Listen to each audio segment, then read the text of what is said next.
बात क्यों नहीं कर रहे हैं, इंडिया पाकिस्तान वॉर पे बात क्यों नहीं कर रहे, आप गजा पर बात क्यों नहीं कर रहे। मैं माजरत खा हूं दोस्तों कि मैं 2-3 महीने गायब रहा क्योंकि मेरा चैनल बंद कर दिया गया था। इंटरनेशनल एजेंसीज को पता लगा कि ये चैनल बहुत मकबूल है, गजा की बात करता है, तो इसकी आवाज को दबा दो। फिर मैंने एक और चैनल बनाया, वो भी बंद कर दिया गया। ये मेरा तीसरा और आखिरी चैनल है दोस्तों।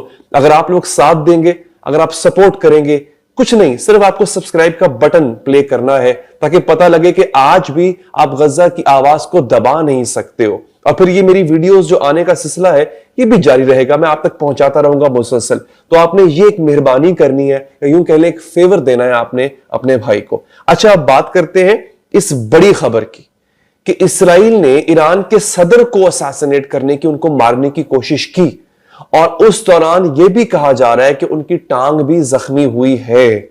एक बहुत बड़ी अटेम्प्ट थी और यूं कह लें कि एक तरह से एक मोजज़ा है नाजरीन कि जिसकी बात ईरानी सदर बच निकले वहां से। यह बहुत बड़ी खबर है, इसकी डिटेल मेरे पास है जो मैं आप तक पहुंचाऊंगा, आपने मेरे साथ बने रहना है। अच्छा, दूसरी एक और खबर भी यहां पे आ रही है।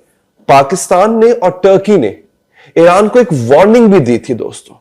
ईरान ने जंग तो लड़ी, इसमें कोई शक नहीं, और पाकिस्तान अब ईरान के साथ बहुत अच्छा कोऑपरेट कर रहा है। लेकिन जिन दिनों जंग चल रही थी उस समय उस टाइम पे इतनी कोई खास दोस्ती थी नहीं दोनों ममालिक की। ठीक है, दोस्ती पुरानी थी लेकिन कोई खास ताल्लुकात उस स्ट्रेटेजिक लेवल के नहीं थे। पाकिस्तान ने ईरान को बताया कि यह चीज होने जा रही है, हमले का नहीं, कि इस्राइल जो है वो असैसिनेशंस करेगा, वो लोगों को, आपके बड़े बड़े अहम लोगों को मारेगा। हां, उसमें ईरानी सदर का जिक्र नहीं था, अलबत्ता इनके साइंटिस्ट का जिक्र था, इनके जर्नैलों का जिक्र था, और यही वार्निंग टर्की ने भी दी थी। यानी बेसिकली इन सब ममालिक की जो इंटेलिजेंस एजेंसीज है इंक्लूडिंग पाकिस्तान, ये मुसलसल खित्ते में काम कर रही होती है। काम तो ये अपने लिए कर रही होती है, जासूसी ये अपने अपने मुल्कों के लिए कर रही होती है, लेकिन इन तक लीक पहुंच जाती है, इन तक इंफॉर्मेशन पहुंच जाती है। पाकिस्तान तक इंफॉर्मेशन पहुंच गई थी, ईरान को उन्होंने बता दिया। ईरान ने उसके बाद क्या किया, थोड़ा आगे चल के बताता हूं आपको, अभी आपको हेडलाइंस दे दूं नाजरीन। व्हाइट हाउस पर मोसाद का कब्जा है, यह भी एक बड़ी खबर है दोस्तों। बाकायदा तौर पर इस वक्त जो व्हाइट हाउस है वो मोसाद ऑपरेट कर रहा है। ट्रंप के बारे में कहा जा रहा है कि ट्रंप एक क्लाउन है, उसकी जो हैसियत है नाजरीन वो एक क्लाउन, एक जोकर की बन चुकी है। और जिस तरह की हरकतें ट्रंप कर रहा है, हमें लगता था कि बाइडेन 85 साल का हो गया है, उसका दिमागी तवाजुन खराब हो गया है, लिहाजा वो अब ऑपरेट करने के काबिल नहीं रहा, यानी कि वो अब डे टू डे ऑपरेशंस जो प्रेसिडेंसी के होते हैं वो अब निभा नहीं सकता है। लेकिन यही हाल ट्रंप का है, बल्कि शायद इससे भी बुरा है। इस वक्त नेतन्याहू ट्रंप को अपनी उंगलियों पर नचा रहा है और मोसाद व्हाइट हाउस में घुस चुकी हुई है। यह खबर ईरानी फॉरेन मिनिस्टर ने दी है, इराकची जो है अब्बास अराकची, उन्होंने दी है, और उसका मैं कोट करूंगा बिनवन जो खबर जिस तरह से उन्होंने अवाम के सामने रखी है। अच्छा, अब तीसरी और बड़ी खबर जो है ना, चौथी बड़ी खबर वो है नॉर्थ कोरिया के हवाले से। एक ऐसा मुल्क जो कि आप और हम जिसके बारे में बहुत कम डिस्कशन करते हैं, हम ये जानते हैं कि उसका एक सरबराह जो है वो सरफिरा सा आदमी है और न्यूक्लियर वेपन्स भी हैं नॉर्थ कोरिया के पास।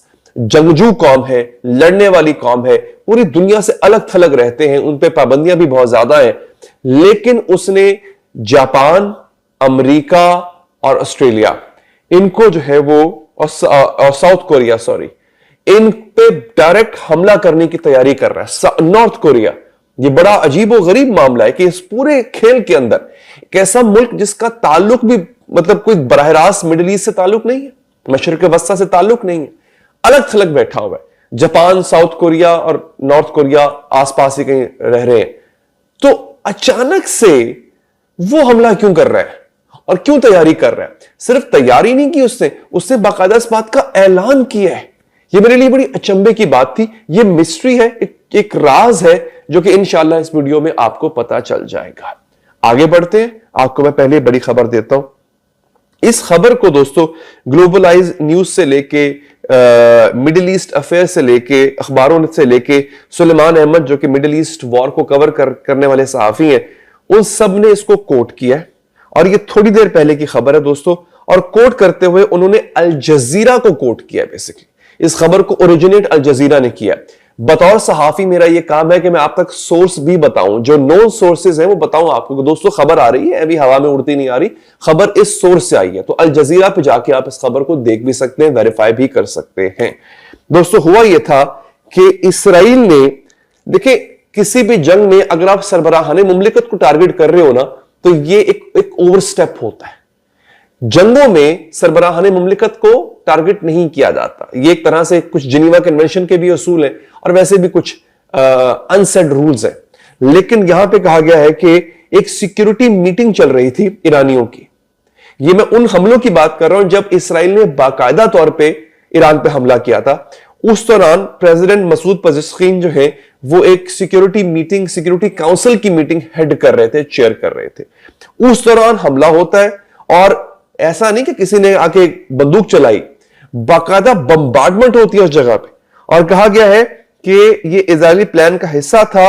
Assassination attempt targeted the heads of executive, legislative and judicial authorities, यानी जो जज हैं बड़े सुप्रीम कोर्ट के वो मौजूद थे, उन पे हमला हुआ।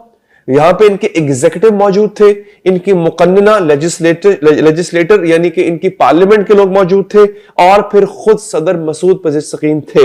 ये उस प्लान का हिस्सा था जिसका मकसद था कि रेजीम को चेंज किया जाएगा। इसकी फुटेज भी अल जजीरा ने नाज़रीन शो की है, मैं आपको वो फुटेज भी दिखा देता हूं। मैं वही स्क्रॉलिंग कर रहा हूं इस वक्त उस फुटेज की, जो मेरे सामने आ जाएगी तो आप हैरान रह जाएंगे दोस्तों। अच्छा, ये फुटेज मैं आपको मुकम्मल नहीं दिखा पाऊंगा, आपको पता है मेरा चैनल बंद कर दिया जाता है जब भी मैं कोई ऐसी चीज दिखाता हूं।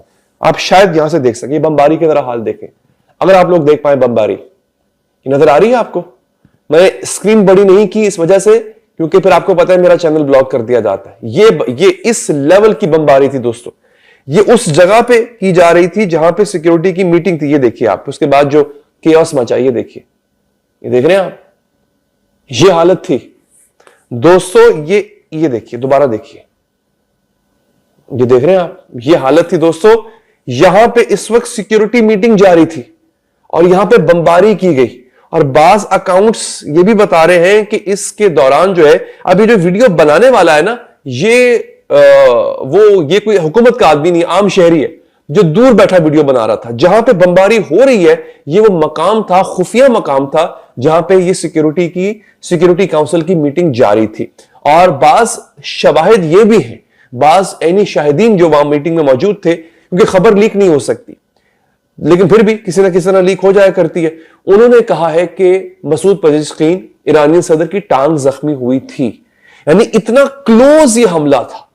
और बैद नहीं था कि इसराइल अपने प्लान में कामयाब हो जाता अगर अल्लाह की मर्जी इसमें शामिल ना होती, क्योंकि फिर मसूद पजेश्किन बच निकले। फौजें लड़ती हैं, हथियार लड़ते हैं, लेकिन अगर सरबराह मुमलिकत मारा जाए, भले बराह रास्त वो लड़ाई का हिस्सा नहीं है, वो मारा जाए तो फिर कौमें हार जाया करती हैं, कौमें डर जाया करती हैं। फौज अपना मोराल खो बैठती है कि अगर हमारा लीडर मारा गया तो फिर हम क्या लड़ेंगे। आप नोट करें पुराने वक्तों में जंगों में क्या होता था, वो सिपाही सलार को या फिर बादशाह को टारगेट करते थे और पूरी फौज जो है वो फिर दुम दबा के भाग जाया करती थी। दोस्तों ये मकसद था इसराइल का, जिसमें अल्लाह का शुक्र है वो कामयाब नहीं हो पाया। तो ये बहुत बड़ी खबर थी जो आप तक पहुंचाना नाज़रीन मकसूद थी। अब आ जाते हैं अगली। पाकिस्तान ने जब वार्निंग दी, पाकिस्तान और तुर्की ने वार्निंग दी। मैं बहुत शुक्रगुजार रहता हूं अपने पाकिस्तानी भाइयों का और अपने भारतीय भाइयों का, बहनों का, जो हमारी वीडियोस को देखते हैं, पसंद भी करते हैं। अगर देखते देखते इसको आप लाइक का बटन दबा देंगे तो इससे एक हौसला अफजाई हमें ये मिलती है कि हमारी वीडियोस को यूट्यूब का जो एल्गोरिदम है वो फिर बार बार दूसरे नए लोगों को दिखाता है। वो लोग जो नहीं जानना चाहते या नहीं जानते इस वक्त इसराइल क्या कर रहा है, उनको भी ये वीडियोस दिखाई जाती हैं। अगर आप लाइक कर देंगे तो इससे हमारी हौसला अफजाई होगी। दोस्तों अब ये अगली खबर, बड़ी खबर है दोस्तों। ये यहां पे कर रहा है, कहा ये जा रहा है, अल्लाह भला करे आपका। अच्छा, बाय द वे चलते चलते एक और खबर आ गई। जर्मनी का जो चांसलर है उसका नाम है मर्ज। पाकिस्तान, इंडिया, बाकी जगहों पे या प्राइम मिनिस्टर होता है या प्रेसिडेंट होता है। जर्मनी के अंदर सरबराह मुमलिकत को चांसलर कहा जाता है। तो वो कहता है कि he doesn't like what Israel is doing in Gaza. Germany वो अमेरिका के बाद दूसरा मुल्क है जिसने सबसे ज्यादा हथियार प्रोवाइड किए हैं इसराइल को। और अब जर्मनी बोल रहा है कि मुझे पसंद नहीं है जो इस वक्त, ये देखिए जरा, मुझे पसंद नहीं है जो इसराइल कर रहा है। आप सबटाइटल भी पढ़ सकते हैं आप शख्स की शक्ल भी देख सकते हैं, वेरीफाई करने के लिए ये इंटरव्यू आप जाके इंटरनेट पर देख भी सकते हैं। जर्मनी का इसराइल के खिलाफ बोलना, नेतन्याहू को क्रिटिसाइज करना, ये बहुत बड़ी तब्दीली है, ये बहुत बड़ी चेंज की अलामत है दोस्तों। अब मैं आपको वो जो असल खबर है वो उस तक आपको पहुंचा देता हूं नाज़रीन। ये भी एक बड़ी खबर थी मेरे लिए कि पाकिस्तान ने आगाह किया, पाकिस्तान ने बताया कि क्या होने जा रहा है, पूरी इंफॉर्मेशन दी। पाकिस्तान ऑब्जर्वर नामी अखबार ने यह खबर शाया की है। वो लिखता है, Turkey alerted Iran to a suspected Mossad plan for a widespread assassination in Tehran and at IRGC sites before recently military tensions and according to Rai Al Youm. एक अखबार है राय अल यौम के नाम से, उसको कोट किया है पाकिस्तान ऑब्जर्वर ने। आपको सोर्सेस सारे पता होंगे, ऐसा नहीं होगा खबर हवा में होगी। उन्होंने कहा कि टर्की ने सबसे पहले इन्फॉर्म किया ईरान को कि भैया तुम्हारे कहां पे वाइड स्प्रेड असैसिनेशन, और हुई भी सही, यानी जर्नलों को मारा जाएगा, साइंसदानों को मारा जाएगा, मैं बता रहा हूं तुम्हें। फिर IRGC यानी जो इनका वो पासदारानी इनकलाब है ईरान की, उसकी जो साइट्स हैं, उनके जो हेड ऑफिस है, उनको टारगेट किया जाएगा। ये आपको अलर्ट पहले से इंफॉर्मेशन दी जा रही है। आगे सुनिए, अल-यौम कहता है कि यह खबर किसने अल-यौम को दी? टर्किश एम्बेसडर ने दी है। किस एम्बेसडर ने दी है वो सोर्स अननोन है, उसको रिवील नहीं किया गया। उसने कहा कि ईरान ने इन वार्निंग्स को इग्नोर किया, और खाली जो है वो सिर्फ टर्की ने नहीं ये वार्निंग दी थी। आगे कहता है कि वो एंड इंटेलिजेंस फ्रॉम पाकिस्तान, ये इंटेलिजेंस पाकिस्तान ने भी दी थी।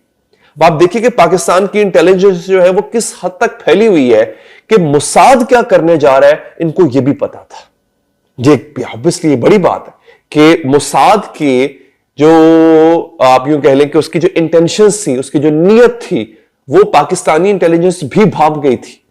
तो दोस्तों ईरान ने इसको इग्नोर किया। अब यहां पे ये अखबार कह रहा है, असल में इग्नोर किया नहीं किया मुझे नहीं पता, मैं नहीं कह सकता। आप लोग इस पे कमेंट कर सकते हैं। आपको पता है कि आप दोस्तों के सबके कमेंट्स मैं पढ़ता हूं अपनी वीडियोस के अंदर, सुनाता भी हूं, दिखाता भी हूं। तो आप लोग कमेंट करके बता सकते हैं कि क्या वाकई ईरान ने इग्नोर किया होगा, और क्योंकि मुझे लगता है शायद इग्नोर किया हो, क्योंकि अगर तो ईरान ने उनको इन वार्निंग्स को सीरियसली लिया होता तो इतने बड़े पैमाने पे ईरान के असैसिनेशंस ना होती, ईरान के जो अहम ओहदेदारान है वो ना मारे जाते टारगेट किलिंग के अंदर।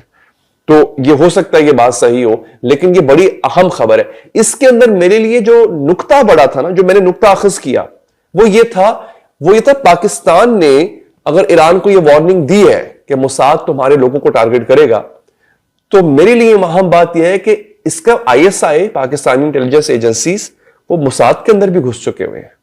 तो और ये बड़ी हिम्मत की बात है, और ये बहुत बड़ी जीत है, ये बहुत बड़ी कामयाबी है जो इनको हासिल हुई है। नाज़रीन समझ गए आप? तो ये एक बहुत अहम खबर थी।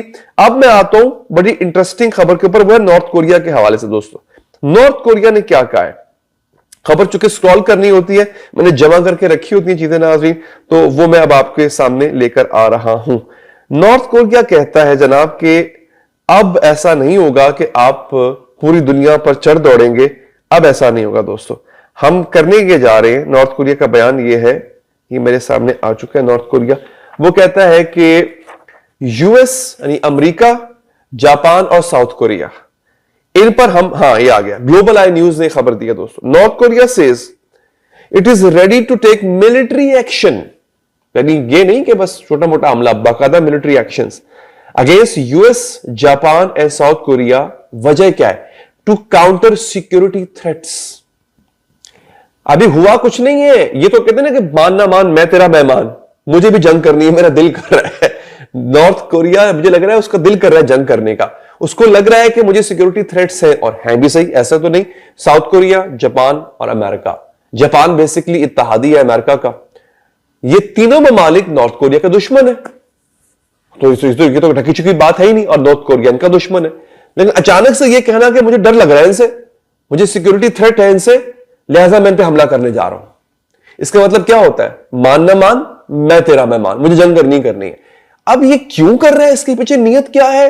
क्या ये एक लार्जर प्लान का हिस्सा है? क्योंकि याद रखिए नॉर्थ कोरिया रूस का इत्तेहादी भी है, और रूस और यूक्रेन की जंग में नॉर्थ कोरिया ने अपने 12,000 फौजी भी भेजे हुए हैं, असलहा खरीद भी रहा है, दे भी रहा है रूस को।